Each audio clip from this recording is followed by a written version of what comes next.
Hello बच्चों, कैसे आप सब। आशा करता हूँ आप सब अच्छे होंगे, स्वस्थ होंगे, सेहतमंद होंगे। आज हम इस वीडियो में आपको बताएंगे कि आप भ्रष्टाचार कारण और निवारण, इस पर आप निबंध कैसे लिखेंगे। इस वीडियो में हम आपको बहुत ही आसान शब्दों में लिखना बताएंगे।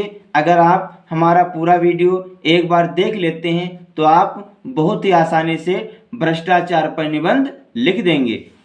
तो सबसे पहले हेडिंग डालेंगे भ्रष्टाचार कारण और निवारण।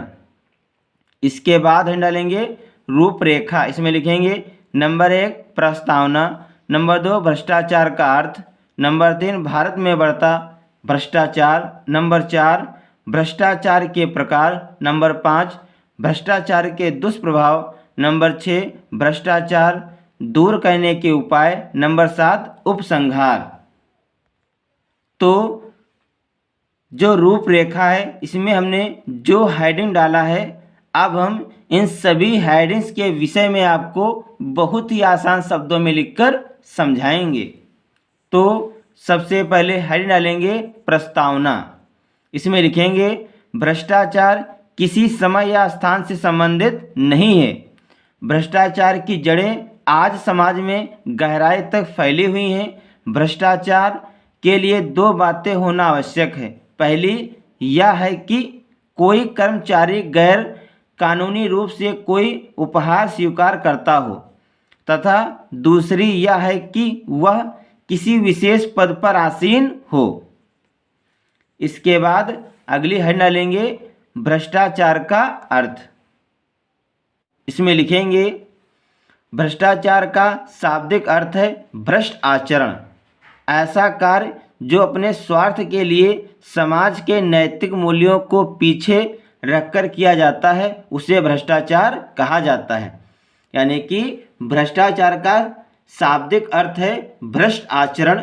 ऐसा कार्य जो अपने स्वार्थ के लिए समाज के नैतिक मूल्यों को पीछे रखकर किया जाता है, उसे भ्रष्टाचार कहा जाता है।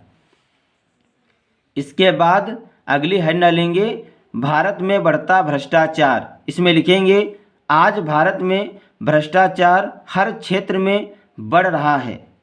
कालाबाजारी अपने स्वार्थ के लिए चिकित्सा जैसे क्षेत्र में भी जानबूझकर गलत ऑपरेशन करके पैसे ऐंठना, हर काम पैसे लेकर करना, किसी भी सामान को सस्ता लाकर महंगे में बेचना, घूस लेना, टैक्स चोरी करना, परीक्षा में नकल करना, ब्लैकमेल करना आदि भ्रष्टाचार हैं। यानी कि आप भारत में बढ़ता भ्रष्टाचार, इस हेडिंग में लिखेंगे आज भारत में भ्रष्टाचार हर क्षेत्र में बढ़ रहा है। कालाबाजारी अपने स्वार्थ के लिए चिकित्सा जैसे क्षेत्र में भी जानबूझकर गलत ऑपरेशन करके पैसे ऐंठना, हर काम पैसे लेकर करना, किसी भी सामान को सस्ता लाकर महंगे में बेचना, घूस लेना, टैक्स चोरी करना, परीक्षा में नकल करना, ब्लैकमेल करना आदि भ्रष्टाचार है। इसके बाद अगली हेडिंग लेंगे भ्रष्टाचार के प्रकार। इसमें लिखेंगे भ्रष्टाचार के प्रकार निम्नवत हैं। नंबर 1 रिश्वत की लेन देन। सरकारी काम करने के लिए कार्यालय में चपरासी से लेकर उच्च अधिकारी तक घूस लेते हैं। नंबर 2 चुनाव में धांधली। देश के राजनेताओं द्वारा चुनाव में सरेआम लोगों को पैसे, अनेक उपहार और महंगे पदार्थ बांटे जाते हैं। इसी तरह से ये राजनीतिक भ्रष्टाचार में आता है। नंबर 3 नागरिकों द्वारा टैक्स चोरी। लोगों द्वारा टैक्स देने के लिए हर देश में एक निर्धारित पैमाना है, लेकिन कुछ लोग सरकार को अपने आय का सही विवरण नहीं देते और टैक्स की चोरी करते हैं। यह भ्रष्टाचार की श्रेणी में आता है। तो ये है भ्रष्टाचार के प्रकार। इसके बाद अगली हेडिंग डालेंगे भ्रष्टाचार के दुष्प्रभाव। इसमें लिखेंगे भ्रष्टाचार के दुष्प्रभाव इस प्रकार हैं। नंबर 1 भ्रष्टाचार के कारण देश का आर्थिक विकास रुक जाता है।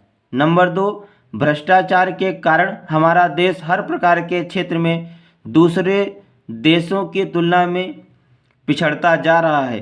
नंबर 3, सरकार द्वारा बनाई गई योजनाओं का लाभ भ्रष्टाचार के कारण गरीबों तक नहीं पहुंच पाता है। ये हैं भ्रष्टाचार के दुष्प्रभाव। इसके बाद अगली हेडिंग डालेंगे भ्रष्टाचार दूर करने के उपाय। इसमें लिखेंगे भ्रष्टाचार दूर करने के उपाय इस प्रकार हैं। नंबर 1, भ्रष्टाचार के विरुद्ध सख्त कानून बनाया जाए। भ्रष्टाचार करने वाले अपराधियों को कड़ी से कड़ी सज़ा देना चाहिए। नंबर 2, कानून की प्रक्रिया में समय का सदुपयोग। कानूनी प्रक्रिया में बहुत अधिक समय नष्ट नहीं किया जाना चाहिए, इससे भ्रष्टाचारी को बल मिलता है। नंबर 3, लोकपाल कानून की आवश्यकता। लोकपाल भ्रष्टाचार से जुड़े शिकायतों को सुनने का कार्य करता है, अतः देश में फैले भ्रष्टाचार को दूर करने के लिए लोकपाल कानून बनाना आवश्यक है। इसके बाद डालेंगे उपसंहार। इसमें लिखेंगे भ्रष्टाचार देश की सबसे गंभीर समस्या है। देश के अस्तित्व के लिए यह सबसे बड़ी चुनौती है। अपने देश की रक्षा, प्रगति व राष्ट्रीय मूल्यों को बचाए रखने के लिए इस समस्या का समाधान अत्यंत आवश्यक है। तो बच्चों, इस वीडियो में हमने आपको बताया है कि आप भ्रष्टाचार पर निबंध कैसे लिखेंगे। इस वीडियो में हमने आपको बहुत ही आसान शब्दों में लिखकर बताया है। अगर आप हमारा पूरा वीडियो एक बार देख लेंगे तो आप बहुत ही आसानी से भ्रष्टाचार पर निबंध लिख देंगे। तो बच्चों, आज के वीडियो में इतना ही। मिलते हैं अगले वीडियो में नए टॉपिक के साथ। तब तक के लिए जय हिंद, जय भारत।